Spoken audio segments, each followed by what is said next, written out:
မင်္ဂလာပါရှင်။ယနေ့သွားရောက်လေ့လာကြမှာကတော့ဘောဓမမြတ်စွာဘုရားချစ်သူမရောက်ဘူး။တောင်းနှစ်တိုင်းဒုက္ခရသရိယာအကျင့်ကိုကျင့်ကြံအားထုတ်ခဲ့တဲ့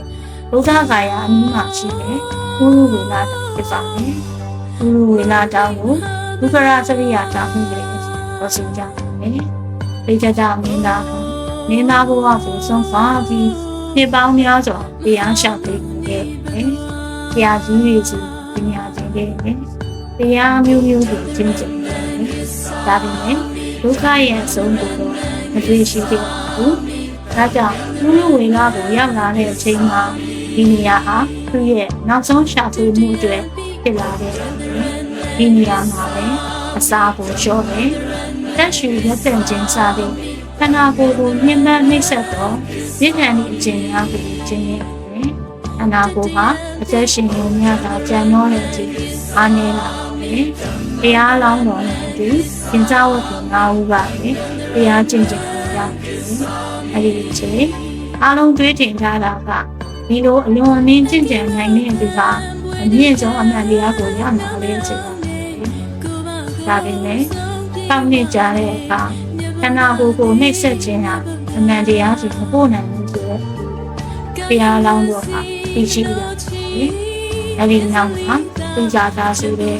မျိုးသမီးတို့ဆက်ဆက်ပြီးတဲ့နဲ့နှုတ်ကနာဆုံးကိုပုံပေးခဲ့ခြင်းကခန္ဓာကိုယ်မှာအာရုံပြန်ရပါတယ်။ဒီစာဝတ်ကြီးတို့ကတော့သိကြကြဟာကျင့်ဆုံးလို့လိုက်ပြီးလို့ချင်းချင်းကုရုဝေလာကနေဆက်ပွားသွားကြတယ်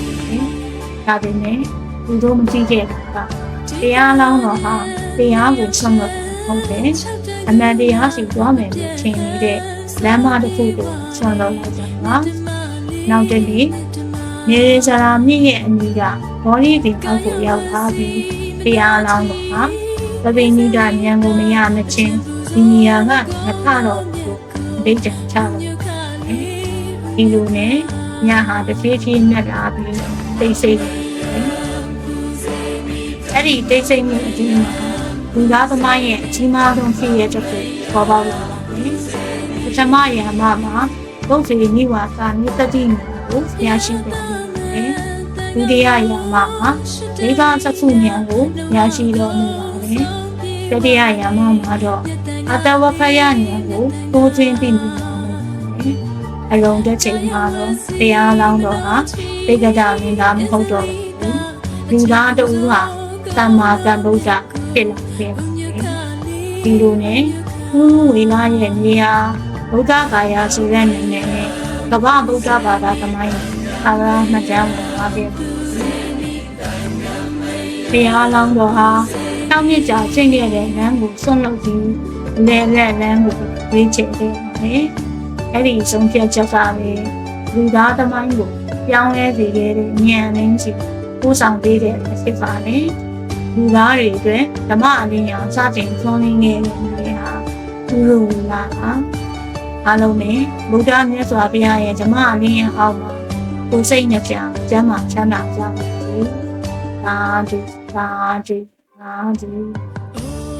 ဘုဒ္ဓဂါယာဘုရားဖူးခီးစဉ်များနဲ့ပတ်သက်ပြီးဒီချိန်နည်းနည်းနဲ့ဆိုရင်ပေါ်မှာပေါ့ဆိုတာနည်းနည်းနိုင်အောက်မှာပေါ်ပြထားတဲ့ပုံနံပါတ်ကိုတက်တယ်လို့ရပါတယ်ရှင်。对对对。